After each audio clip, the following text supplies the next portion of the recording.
Hi there. How you doing? All right, Officer Sutter, Walton Police Department. Reading this stop tonight. I'm going to do a level 2 inspection. Okay. All right, I need to see your driver's license, permit book.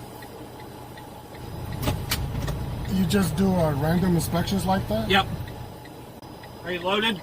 Yes. Okay, what you got? Cabinets. Cabinets? You got bill of lading? Yeah. When did you pick it up? A couple of days ago. A couple days ago. Okay. In Huntington Beach? Mm-hmm. And you're going to Minnesota, Burnsville? Yeah. Okay. Is that the only stop you've made? Mm-hmm. I mean, the only pickup?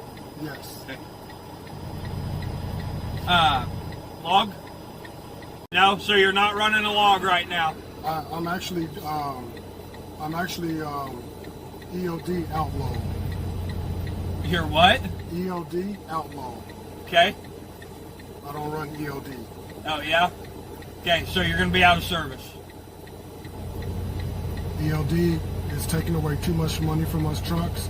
Okay, well, I'm not going to argue that here on the side of the road. Okay, all I'm telling you is if you don't have a log book, you're going to be placed out of service for failure to have a log. Okay? Fair enough. Okay. All right. Let me go put this stuff in my vehicle, and then I'll be back. I'll go ahead and do the inspection, and then we'll go up here to the corner. We'll turn around, and I'll take you back to town back here, and I'll park you there, so that you're not parked out here on the side of the highway. Okay. Okay. All right.